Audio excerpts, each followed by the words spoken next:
well, that's kind of putting everybody in a box, right? Yeah. But when you dig deeper into that, brands have a secondary archetype, and sometimes they can have a third, but that's very rare. So usually there's just two that we focus on. And when you do that, that opens up a high number of possibilities. And then of course there's percentages that maybe you're like a certain percentage of your primary and only a smaller percentage of your secondary. And enter the archetype. Right. Okay. So what on earth is an archetype? What does this mean? It is a fancy word for your brand personality. So if you've heard someone talk about a brand archetype, you could think of it as your brand personality, or in some cases, brand characters. So this is, honestly, it's a core psychological structure. This is based off, like, if we think of any good movie or good book, there are characters in the book and the movie, right? And that character is something we can identify with. Maybe there is, an action movie and you're really engaged with the hero, the one that's coming in to save the day and to lead the charge, or maybe you're watching a movie where there's an outlaw and they're coming in and they're disruptors, or we're watching Star Wars and we're looking for wisdom, and guess what? We immediately go to Yoda, right? Mm-hmm. There's these things that we think, okay, these are just characters. This is all based on psychology at the end of the day. And Carl Jung, for any of you who are nerds like me, psychology nerds like me, Carl Jung is really the one who founded this idea around archetypes, and it applies to your brand. It applies to your personality and the way that you put yourself out there. And so I think one of the ways that is important to do that is understanding, how do I use brand personality? How do I leverage that for myself? If we think about how many other companies there are that are in the same field as you, like all the different people that your potential clients or followers could connect with, how do we make you different from them? How do you make you different from them? and understanding what your brand archetype is, your brand personality, is that way to really lead the charge. When we think of the mega brands out there, if we're thinking of Disney, we're thinking of Starbucks, we're thinking of Apple, those are brands that understand the power of an archetype and lean all the way in. So if we take something like Disney, there's a lot of archetypes out there. We tend to focus on the core 12. So when you hear me referencing names of them, I'm referencing the core 12. But when we think of somebody like Disney, their archetype is the magician. It's transformation. It's about creating incredible experiences. It's about taking something that feels like it shouldn't be able to exist, but it does. So that makes sense for Disney. Like right away we get that. But what if you're an engineering company and you're competing against all these other engineers who are really stiff and it's all about blueprints and da-da-da? But what if you are able to infuse your brand with that voice of the magician and say, guess what? We use our engineering brilliance to bring you things that you wouldn't have had on the other side of that. We can actually create new products for you. We can actually uncover new ideas or solve problems that bring a transformation. Now that's a unique way to start talking about something like engineering that people are going to make all kinds of assumptions about. Mm-hmm. So it's really about opening up a language that people can connect to, both scientifically and emotionally. Boom! It's that magic in the middle, right? and so that's one of those things that's so fun to dig into.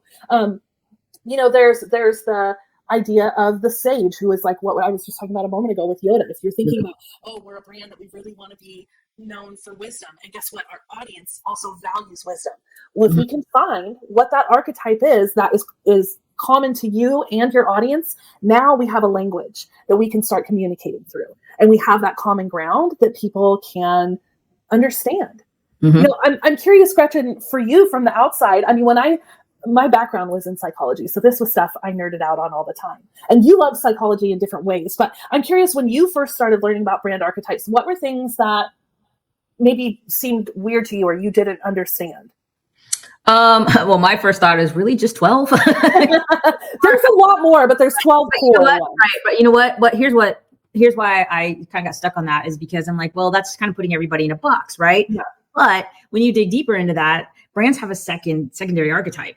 And sometimes they can have a third, but that's very rare. So usually there's just two that we focus on. And when you do that, that opens up a high number of possibilities. And then of course there's percentages that maybe you're like a certain percentage of your primary and only a smaller percentage of your secondary. And so that's where that kind of that secret sauce comes in for the business. Yeah. is when you know what both of those are and you play to those strengths. Yeah. Well, and when we're helping our clients uncover their brand archetypes and their brand personality.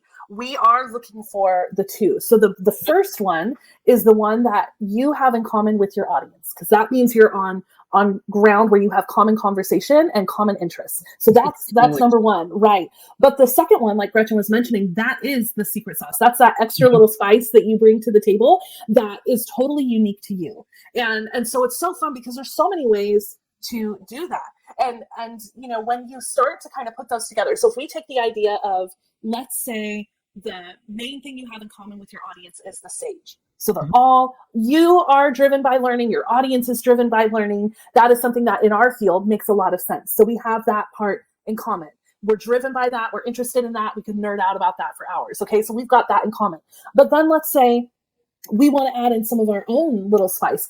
There's a couple different ways we could approach it. We could bring in the caregiver side of us, which is like, hey, we really want to make sure that you feel supported all the way through your rebranding process, right? So if we go that route, you're going to get one kind of feeling about who this branding agency might be. Or maybe you've seen agencies that they're all about disruption and doing something new and making a big splash, and they're coming from a totally different angle. But you start to see, playing around with these ideas, oh, I can have a different conversation with guardrails. Because the real risk of not having a brand archetype or a brand personality is you're just throwing spaghetti on the wall. And every other day you're someone new and you're tapping into something new and you're trying something new. It's freaking exhausting. I don't want to hang out with people. Like, we have all had what we call those like energy vampires, right? We've all known an energy vampire. Someone that being around them just sucks the energy out of you because they're just all over the place. If that is what you're doing with your brand, because you're just trying something, I'm really sorry to say, but you're driving people away. You absolutely are. Sure. Yeah. So that's a way that, like, once you can dial those in, you start to have this really exciting mixture of common ground with your own secret sauce that makes them lean in closer, makes them want to learn more from you. So, you know, we've done something for you guys. If you're trying to figure out what's my brand archetype, my brand personality, we have put together this awesome quiz at leftrightlabs.com/personality. And that will help you figure out which quadrant you fall into with brand archetypes. So it'll help you start to figure out, okay, where's the one that I might be leading in? And it's going to help you start to think a little bit differently about how you could approach language for your brand.